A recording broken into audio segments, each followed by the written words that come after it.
Happy Monday, December 21st, 2020, the week of Christmas. It's Monday, Christmas is Friday. It's kind of getting exciting, isn't it? Today's daily Bible readings come to us from Luke 1:46 through 55, 1 Samuel 1 through 18, and then Hebrews 9, 1 through 14. And today I'm going to look at 1 Samuel 1 through 18, and going to talk about being honest to God, not coming, with a bunch of false pretense or pretentiousness. And we're going to look at Hannah's life and the issue of what's going on in this story here with Hannah in 1 Samuel. So let's talk about Hannah's suffering. We're told that she suffered the pain of a closed womb, right? She was married to this guy, Elihu. And as you know, in the Old Testament, in that time, people would like have more than one wife, right? Wasn't an uncommon thing when we talk about the history of Israel. And Elihu had another wife who was able to give him children, but he still loved Hannah and loved her more, right? He loved her even though she wasn't able to give him a child. And I think perhaps that was probably even more painful for Hannah than the persecution she got from her rival, the other wife who, kind of would, throw it in her face that she couldn't bear children. Of course, then it just kind of made it much worse because Elihu loved Hannah so much more, apparently.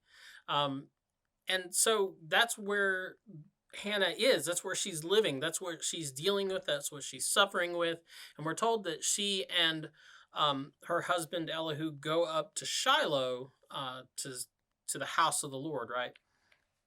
And at this point in the story, Hannah gets really honest. She gets painfully honest with God.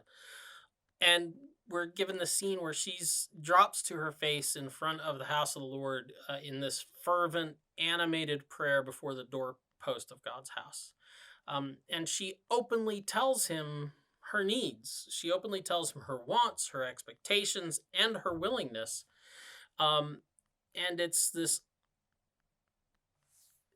honesty and openness that kind of catches Eli's, the priest's, attention, but not in a good way. And he ends up looking at her and he doesn't know what to make of her action and her behavior.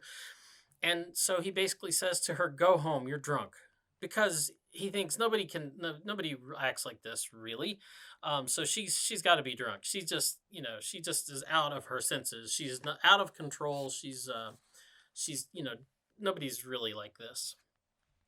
And Eli, I think, misread her openness and her fervent honesty before God as drunkenness. And I think perhaps because he was so used to the pretense of others, the pretense of his world, that he couldn't see honesty when it was right in front of him. But Hannah is not put out by this. She's not put out at all. And she gets then honest with Eli. And she says, no, I am not drunk. This is what's going on in my life. This is why I'm suffering. This is the pain. And this is what I'm asking God for. And Eli is forced to admit that God has heard her prayer. He's like, okay, good, fine. Just go on. May God hear your prayer and answer your request. It's interesting because we live in this world that's full of pretense and pretentiousness, where nobody really seems to speak honestly to each other or with each other.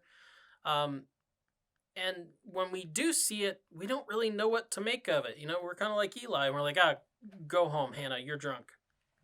So that makes me think of this quote from a book by a guy named Howard Thurman.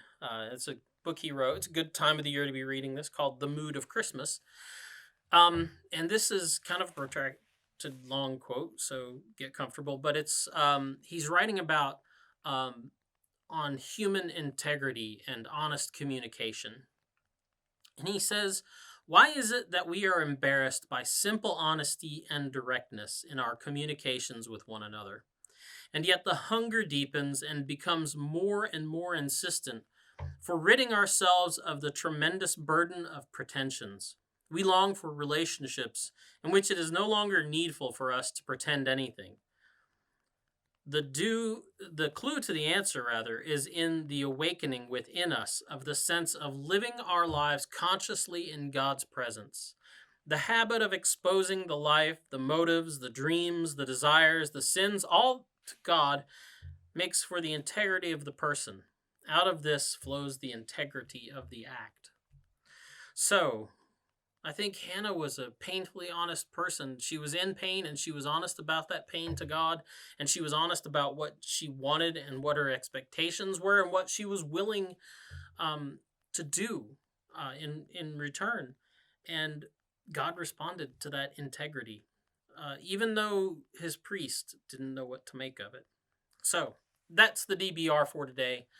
Go out, have a good afternoon, and we'll see you tomorrow.